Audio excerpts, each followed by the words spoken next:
হয় আজি অসম দিৱস অৰ্থাৎ চুকাফা দিৱস হাতৰাজ সামৰি একৰাজ কৰা স্বৰ্গদেউ চাওলুং চুকাফাই বৰ অসম গঢ়িছিলে সকলোৱে সেয়া কথা গম পায় আৰু আমি উপস্থিত আছোঁ চৰাইদেউ জিলাৰ সদৰ সোণাৰী ভগৱতী প্ৰসাদ বৰুৱা উচ্চতৰ মাধ্যমিক বিদ্যালয় খেলপথাৰত অসম জাতীয়তাবাদী যুৱ ছাত্ৰ পৰিষদে প্ৰত্যেকবাৰৰ দৰে এইবাৰো চাওলুং চুকাফা দিৱস আচলতে অৰ্থাৎ অসম দিৱস পালন কৰিছে এইবাৰ 4 দিনীয়াকৈ তেখেতসকলে চুকাফা মহোৎসৱ নামেৰে তেওঁলোকে আচলতে পালন কৰা পৰিলক্ষিত হৈছে আৰু বিভিন্ন কাৰ্যসূচী তেওঁলোকে ৰাখিছে বিভিন্ন ধৰণৰ চুকাফাৰ লগত আচলতে অসমৰ সংগতি ৰাখি বিভিন্ন ধৰণৰ কাৰ্যসূচী তেওঁলোকে অব্যাহত ৰাখিছে আৰু এক প্ৰকাৰে বাৰে ৰহণীয়া বিভিন্ন ধৰণৰ সাংস্কৃতিক কাৰ্যসূচীও আছে আমি সেয়া উল্লেখ কৰিব লাগিব কিন্তু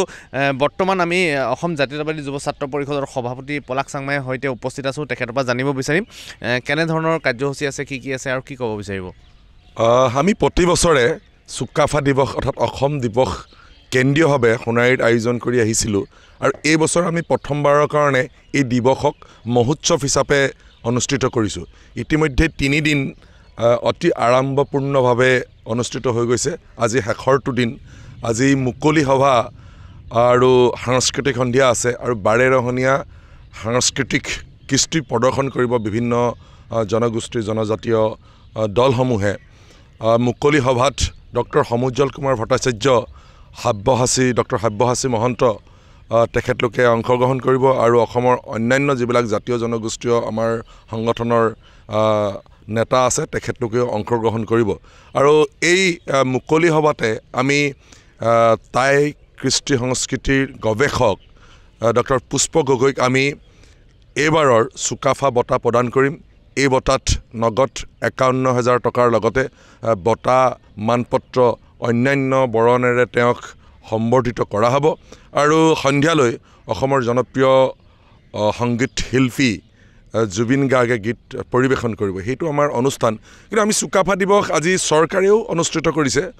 আমাৰ চৰাইদেউতে আমি ভাল পাইছোঁ কিন্তু এটা কথা আমি চুকাফা দিৱসৰ দিনা বা অসমৰ বিভিন্ন প্ৰান্তৰ সভাই সমিতিয়ে কৈ আহিছোঁ চুকাফাই যেনেধৰণে আচলতে গুৰুত্ব পাব লাগিছিল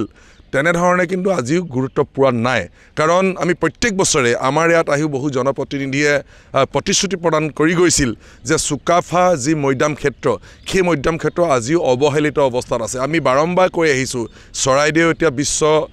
পৰ্যটন ক্ষেত্ৰ হিচাপে বা বিশ্ব ঐতিহ্য ক্ষেত্ৰ হিচাপে চিহ্নিত হৈছে স্বীকৃতি পাইছে কিন্তু সেই সময়তে চৰাইদেউতে থকা চুকাফা মৈদাম আজিও অৱহেলিত অৱস্থাত আছে সেই মৈদাম পৰ্যটকৰ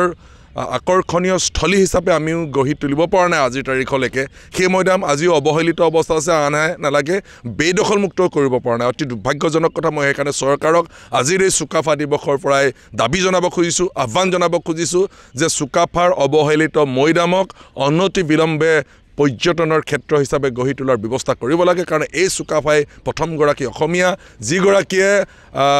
অসমৰ বিভিন্ন জনগোষ্ঠীক একত্ৰিত কৰি বৃহৎ অসমীয়া জাতিটো গঢ় দিছিল গতিকে সেই ব্যক্তিগৰাকীক যদি এনেধৰণে আমি অৱহেলা কৰোঁ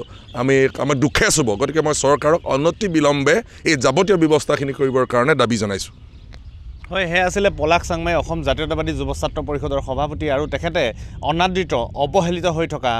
জাতিৰ জনক হাতৰাজ সামৰি একৰাজ কৰা আৰু অসমীয়া প্ৰথম অসমীয়া বুলি আমি যাক কওঁ চাওলুং চুকাফাৰ যি মৈদাম ক্ষেত্ৰ অনাদৃত অৱহেলিত হৈ আছে তাক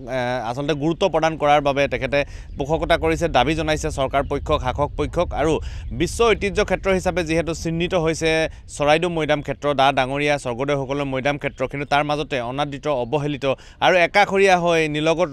ৰখি আছে চৰাইদেউ মৈদাম ক্ষেত্ৰৰ কাষতে থকা চাওলুং চুকাফাৰ মৈদাম ক্ষেত্ৰ গতিকে পৰৱৰ্তী প্ৰতিবেদনত আমি চাওঁ আহক চাওলুং চুকাফাৰ মৈদাম ক্ষেত্ৰ আজি গুৰুত্ব পাবনে সেয়া হ'ব লক্ষণীয় আপুনি বিচৰা বাতৰি পাব কেৱল নিউজ 18 এপত নিউজ 18 এপ ডাউনলোড কৰিবলৈ স্ক্যান কৰক এই QR কোড গুগল প্লে ষ্টৰতো পাব এই নিউজ 18 এপ